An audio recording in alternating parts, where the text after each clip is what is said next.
Oh, and good evening. It's March 13th, 2025, and welcome to another one of our Branches on the Vine with another series from the folks at Aleph Beta. I enjoy the connections across Scripture, and I like the idea of putting ourselves in other sandals within Scripture and then understanding those characters. I'm reminded that these were real people with honest agendas. Here at the Dusty Feet, we often try on sandals for the good and the not so good. So, in this series from Rabbi David Fohrman, this caught my attention. Could you become Haman? I was intrigued by what I saw, so I thought maybe we want to discuss it. So, here we go with Could we become Haman with Aleph Beta on the Dusty Feet?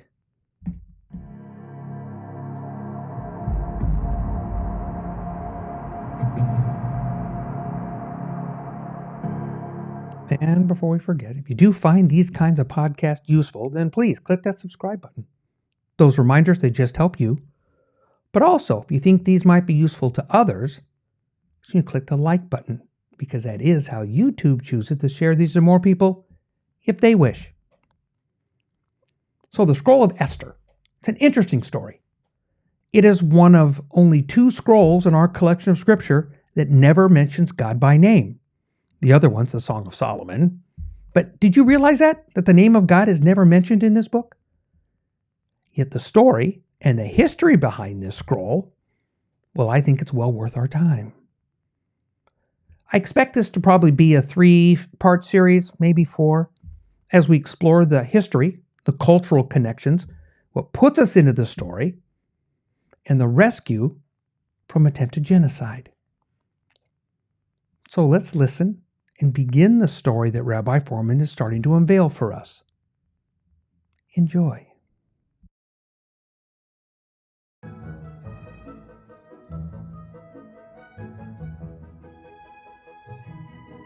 Hi everybody, this is Rabbi David Fohrman and welcome to Aleph Beta.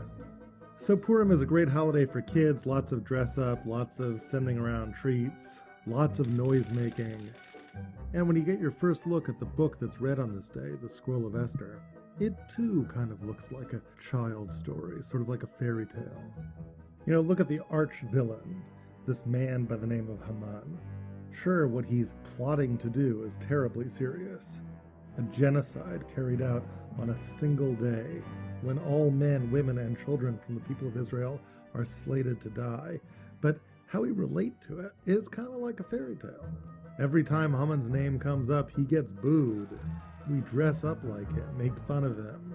What do we picture him like? You know, he's this guy with this 3-cornered hat, and he's probably got this waxed mustache that he twirls at the end as he thinks up his diabolical schemes. He's like the ultimate cartoon villain. At least that's often how we relate to him. But what I'd like to do with you today is to sort of take a more grown-ups look at the Megillah, looking at this as adults. What does this story look like? And let's start with that villain that we love to hate, with Haman himself. Is this a real character here? Is this just a caricature of evil? A guy you know is bad because he twirls his mustache, squints his eyes, and wants to do really mean things. For no apparent reason, no real motivation, nothing really going on in his head other than he's the mean guy.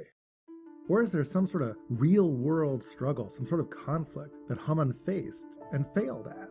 Yes, he was a terrible guy, but he was terrible because he failed in that struggle. And of course, if we accept that interpretation, then the next obvious question is, what was that struggle? So what I want to suggest to you in the videos that follow is that we get an unparalleled insight into these questions from a fascinating thing the sages tell us in the Talmud. They talk about the names of the various protagonists in the Megillah, and they ask a strange question about them. Esther minatar minayin, they say. Where is a hint to Esther in the 5 books of Moses? Now, of course, Esther lived many, many centuries after the close of the events recounted in the 5 books of Moses. So what the sages are saying is a bit strange, and yet they ask that question. Where is a hint to Esther in the Torah? Where is a hint to Haman in the Torah? Where is a hint to Mordechai in the Torah? So let's leave Esther and Mordechai aside from now. Here's what they say about Haman.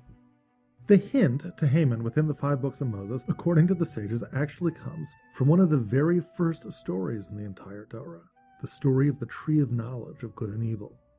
In that story, they find a word that's spelled the exact same way as Haman, He Mem Nun, and they say that He Mem Nun appearance, that's the hint to Haman in the Torah. The verse they point to is a short speech made by the Almighty to Adam after he's eaten from the tree of knowledge of good and evil. God says, Hamin ha'etz, have you in fact eaten from the tree I commanded you not to eat from? Those words, Hamin ha'etz, He Mem Nun, are spelled just like Haman, He Mem Nun. It's the hint to Haman in the Torah, the sages tell us. Now, when you think about this, it's kind of rather startling because, Haman's a really bad guy. He plots genocide. He's going to kill us all. And Adam, the person that seemingly the sages are comparing him to, the Adam who's addressed by God, have you eaten from this tree? Adam's not such a bad guy. I mean, we don't think of him as such a bad guy. He's the father of us all. He's a pretty good guy. I mean, he does eat from the tree. That's not so good, but it's not like he's plotting genocide against everybody. What do the sages have in mind with this sort of outlandish comparison? I mean, He Mem Nun appearing with different vowelization earlier in the Torah and the Tree of Knowledge story is not like the greatest of reasons to connect these stories. So where are they coming from? What I want to show you in the next videos is that there's a tremendous amount of evidence to support what it is that the sages are saying. What I think they're saying is something very, very deep about the story of the Megillah, something that takes us well beyond the realm of caricatures. We're dealing with real people, issues that all of us struggle with, some of the most important issues we ever struggle with, the kinds of issues that are at play in the story of the Garden of Eden itself.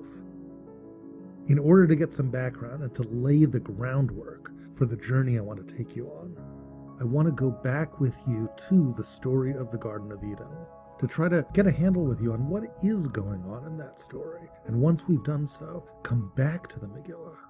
And I think we'll see it all with very fresh eyes. Come with me into the next video and let's get started. Okay.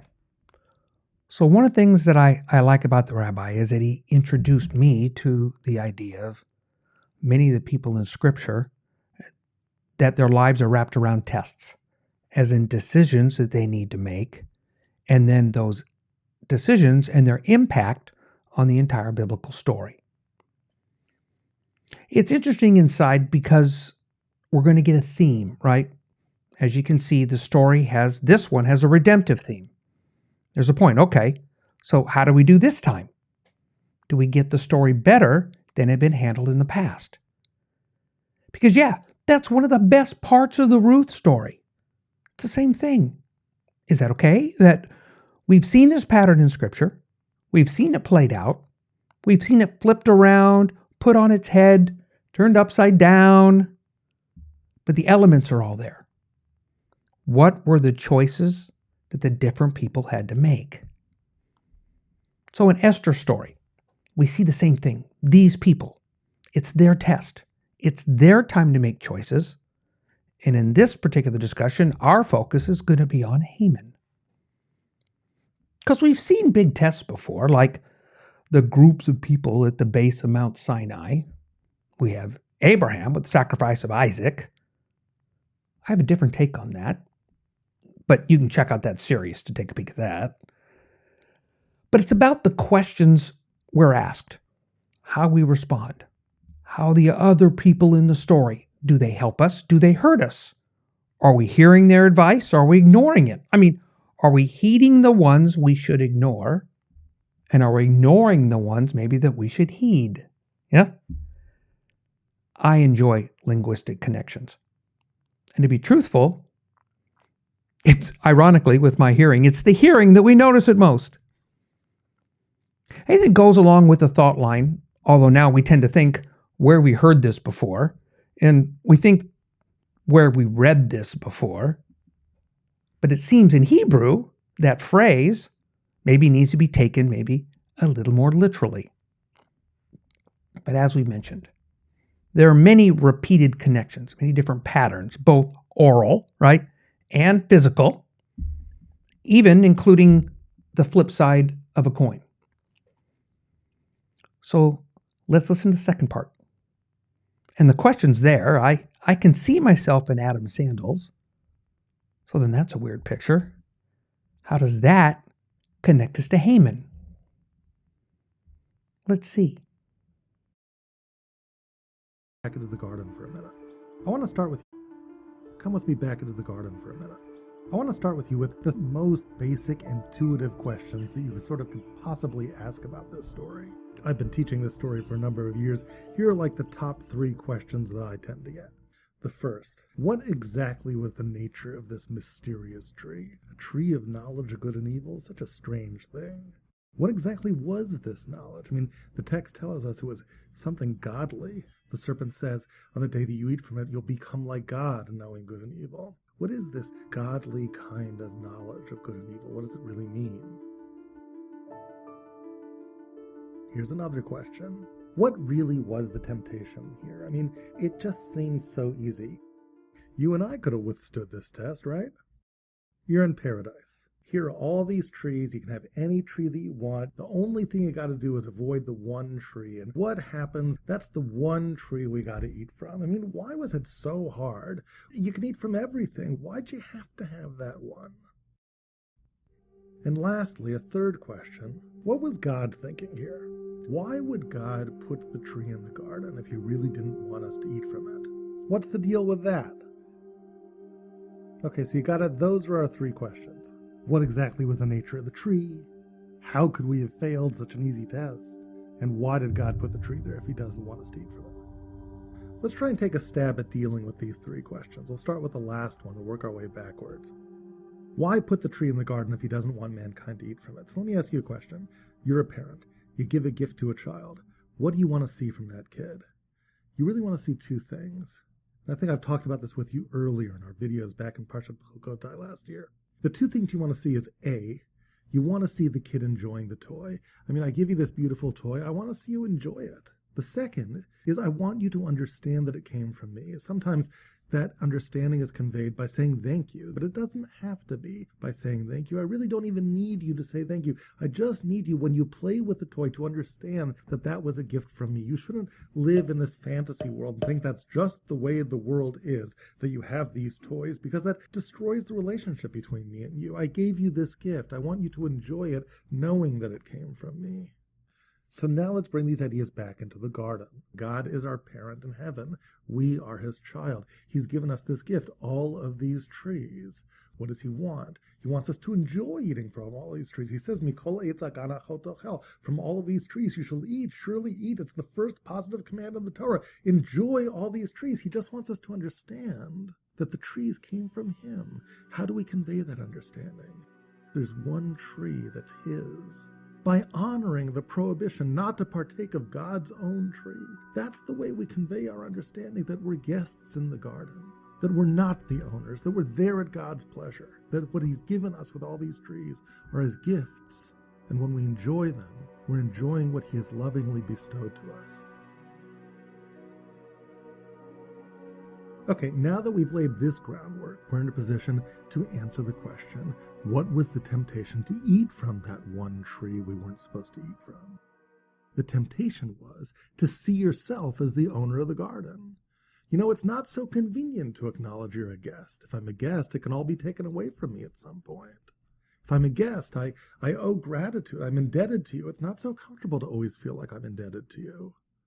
It's much more fun to be able to pretend that it's all mine. The temptation to eat from that one last tree is the temptation to masquerade as God, as the owner of the garden, to pretend, if only for a moment, that it's all mine, that it can't be taken away, that I'm not beholden to the giver. It's the temptation to play God. And now we're in a position to answer the first of the questions we raised with respect to the tree of knowledge. What's the nature of this mysterious, godly knowledge? I mean, if it's just about avoiding one tree that God set aside for himself, it could have been any tree. It could have been the purple, pink, and polka-dotted speckled tree. Why did it have to be a tree of knowledge of good and evil? So let me articulate a theory for you. It goes like this. One of the great mistakes we make when we read this story is that we overthink it. Yes, there's this godly knowledge, so we have to think about very deep theological issues. We have to imagine how a being outside of space and time who we can't touch, can't feel, would see good and evil, but that's very hard to do. There's another very simple way, and it's to assume that the Torah gives you all the facts you need to know to understand it right here. So let's assume that that's true for a minute. Let's ask ourselves, here I am, I'm reading just the first couple chapters of the book of Genesis, and I get to the story of the tree of knowledge. What are the only things I really know about God? I really only know two things about him. I know that he's the creator, and I know that he's the one who keeps on saying Tov and Lo Tov, good and not good. Yes, after every day of creation, Vayar Elokim Ki Tov, and God saw that it was good. And when God created man, Lo Tov Heyot Adam Levado, it's not good for man to be alone. God really is the knower of good and not good. That's the only thing he ever says in the process of creation. So let's look at this a little bit more closely. What does it mean when God declares something to be good or not good, or even bad, ra? Think about when God did declare something bad. That happened right before the flood. Instead of Vayar Elokim Ki Tov, and God saw that it was good, we have Vayar Elokim Ki, and God saw that Rabba Ra'at Adam Baretz. The evil of man was very great, and God decided to destroy them. Seeing something as bad, if you're the creator, means I'm not going to keep it around anymore. I'm going to get rid of it. Seeing something as good as I'm the creator says, yeah, I'll keep it. And seeing something as lo tov, not good enough, means it needs improvement. Lo tov heyot adam levado. It's not good for man to be alone. Oh, I'm going to make it better. I'm going to give him a mate. Those are the three possible grades. Good, not good enough, and bad. And if you think about those grades, that's the responsibility of a creator towards his creation. Whenever you create, you have to evaluate. Do I think it's good what I've created? Do I think it's not so good? Should I keep it around? Should I get rid of it? Should I change it? That's godly knowledge, though.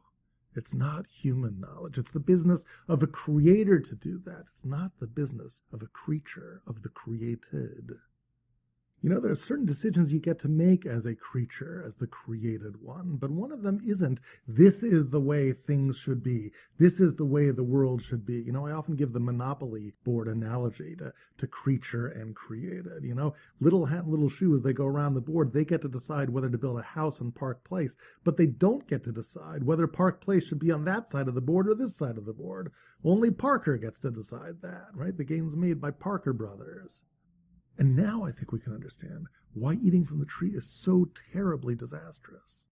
Because godly knowledge in the hands of mankind is knowledge that doesn't belong, and knowledge that quite literally becomes the root of all human evil. And you don't need to be a great theologian to understand it. It's all very intuitive. Here's why. What does eating from the tree do for you? It gives you the feeling that you see things as a creator does. That you too can make judgments. This is the way the world should be, and this is the way it shouldn't be. You have the power to pronounce Tov and Ra as the Creator does.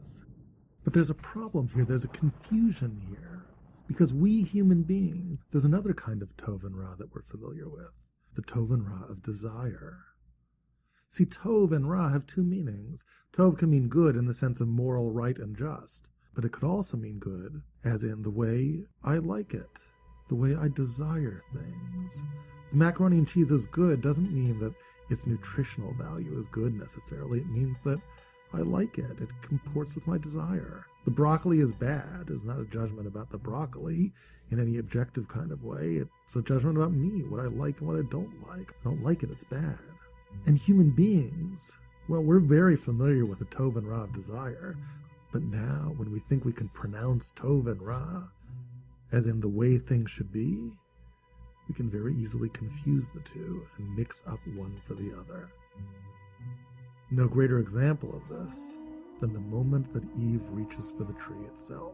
Listen to the words of the verse, Vatera ha'isha ki tov ha'etz l'ma'achal, and the woman saw that the tree was good to eat. What kind of good? Well, obviously the context of the verse is the desire kind of good. It was good to eat. She liked it, and it was appealing.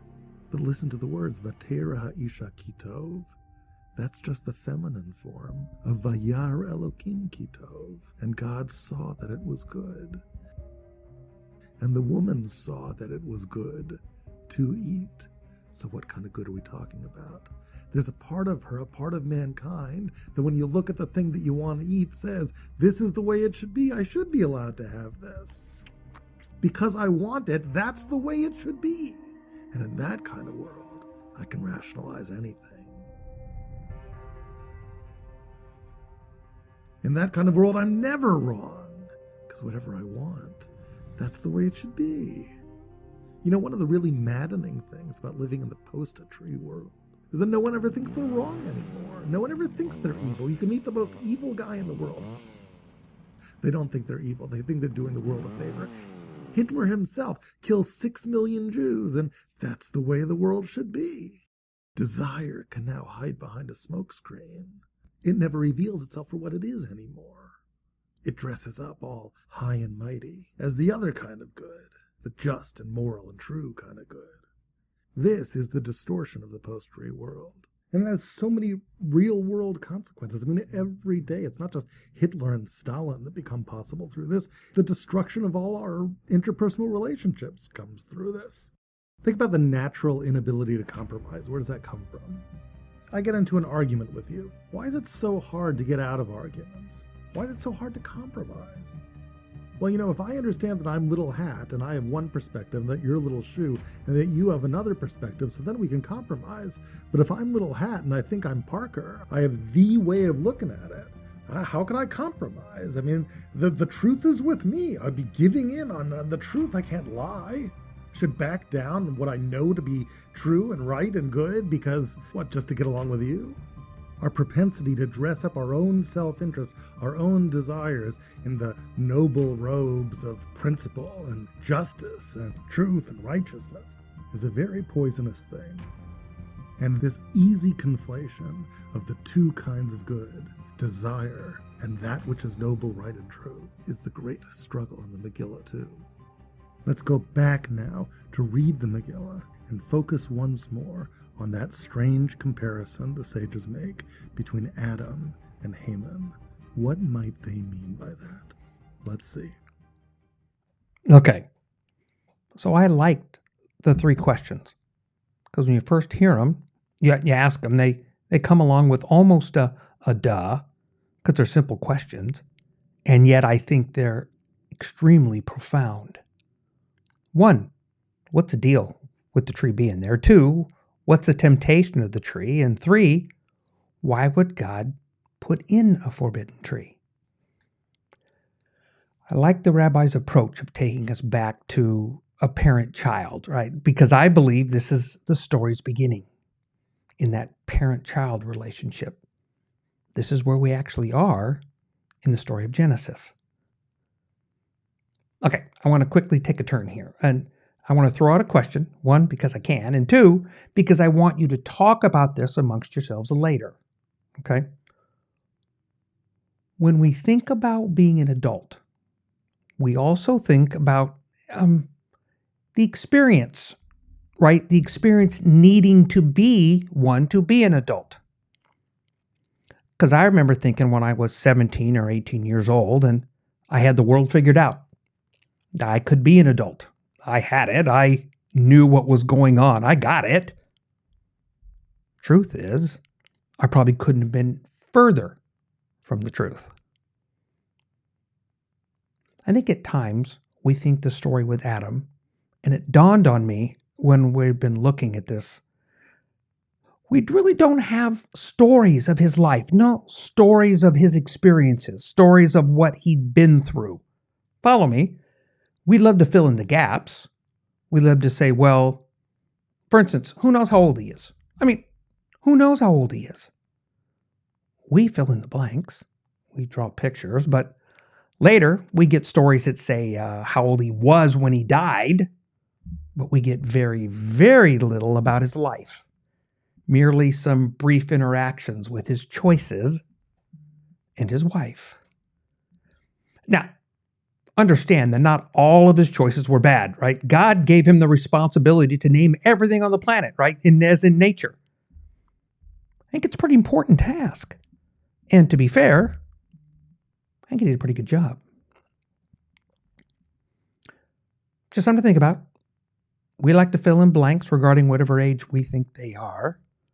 So sometimes we know so little. Sometimes we look at other people and we fill in the blanks for them rather than finding out about something that maybe we should find out. We could get better at that because that's part of everyday life. Okay, back to our story. Questions. Thoughts about developing the genuine appreciation for the provider, right? This appreciation for the provider, it's learned, it's developed, it's not innate. We need to experience it because that's how we learn about it.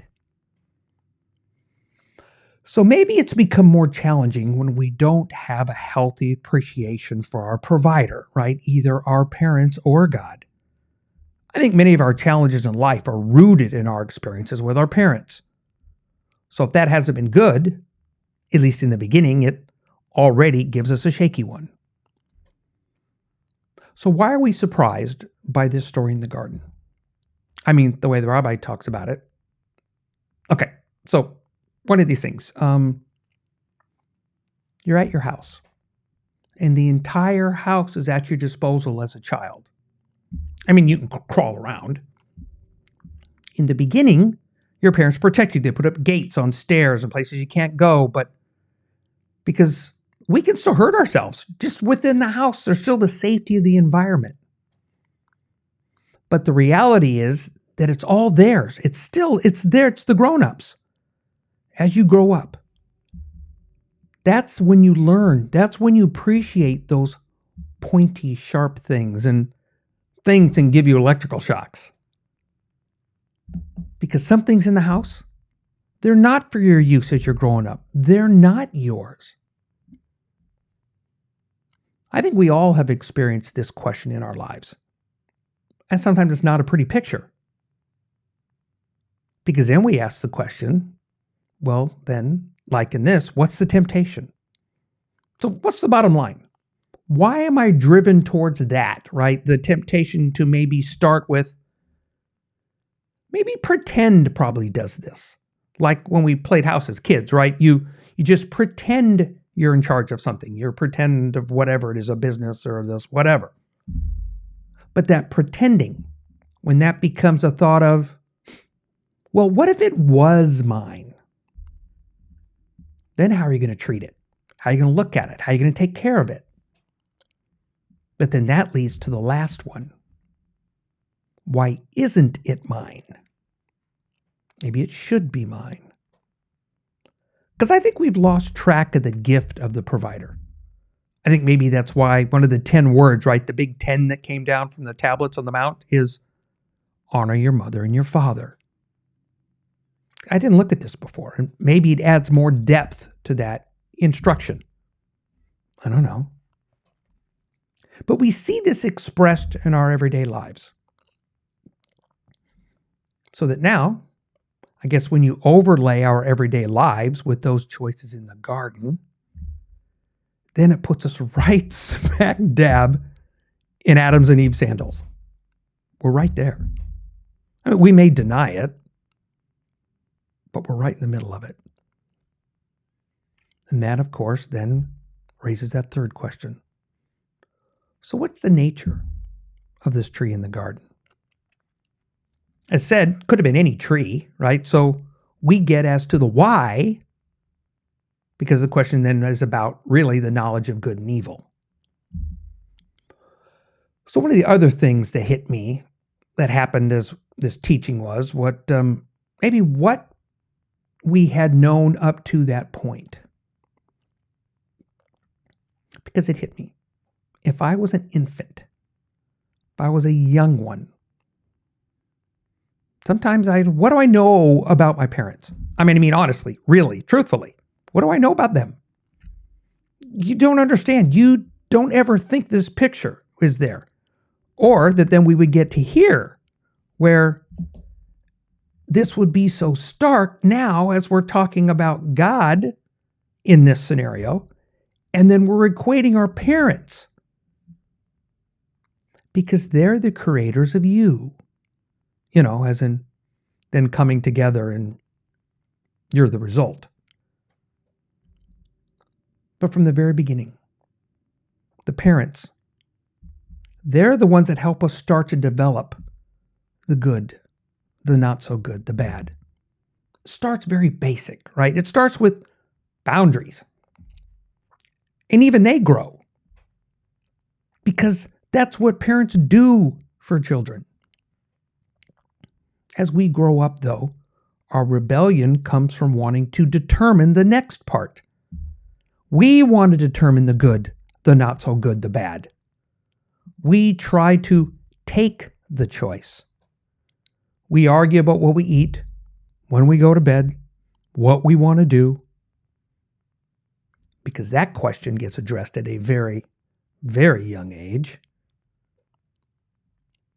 Probably to be fair, our parents probably tried to give us a good beginning.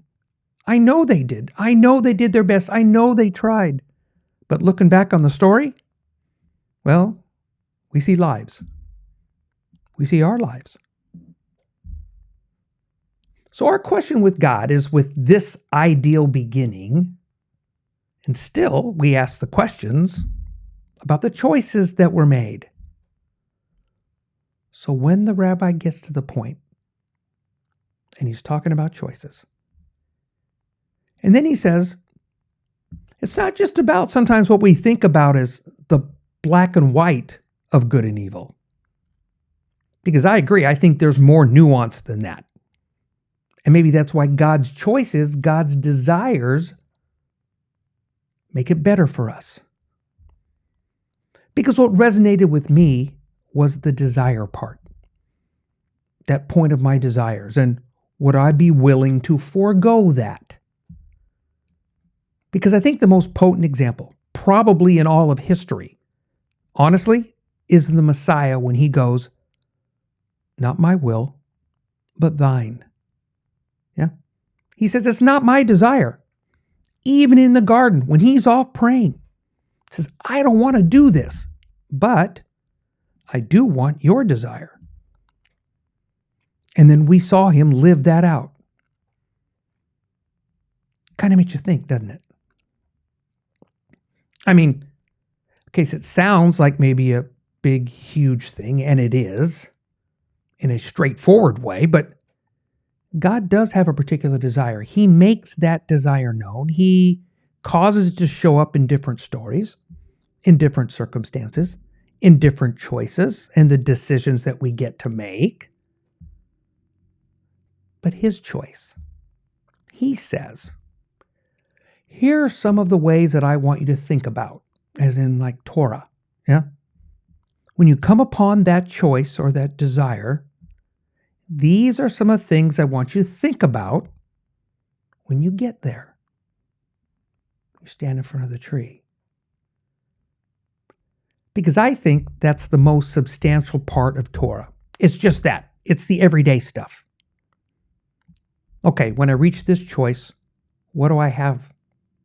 What are my options? Because Torah doesn't cover everything, right? For instance, a Torah doesn't speak about desire for mac and cheese.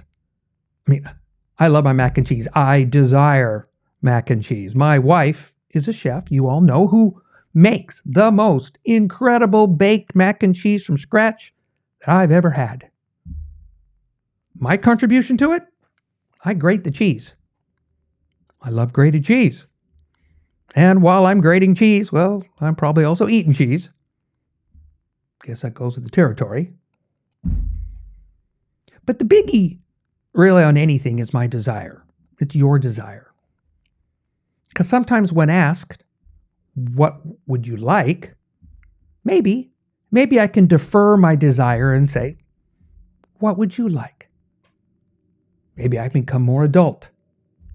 At least in the practice of learning and growing together with other people in my community.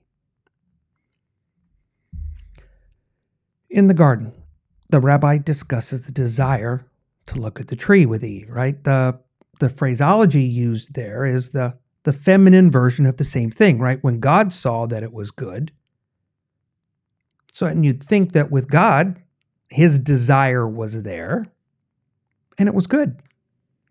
And what came of it was good. But now we have that other desire, right? Which does not consider God's desire. And it does not listen to our parents' wishes. See the connection there? Because when we get to this point, which it looks like to me, because I guess I can decide that, now I'm back at the tree. As the rabbi wraps that up and he goes to that interpersonal relationship thing, and here's part of the cautionary tale that I have, and I think it's a cautionary tale for all of us. It's when we decide that our desire is God's desire. Did you catch what I said?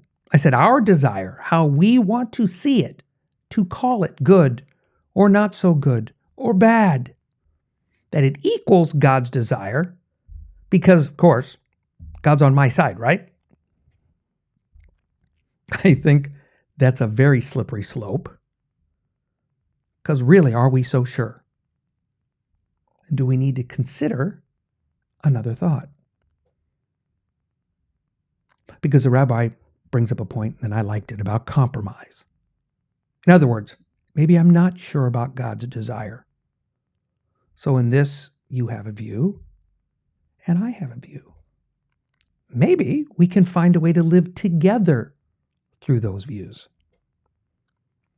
Realizing that fully, that underneath all of that, both of us are still going to have to account for our desires. We're still going to have to account to God as for why we chose the way we chose.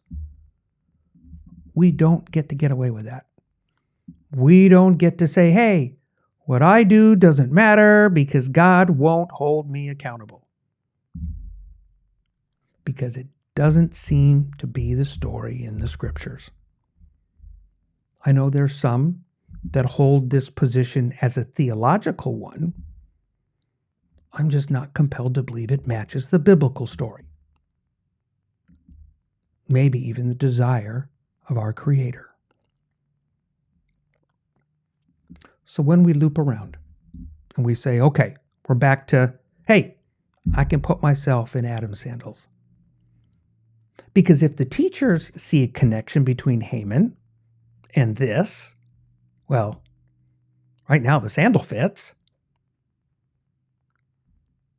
So where do I need to check myself and go, okay, where do I need to look?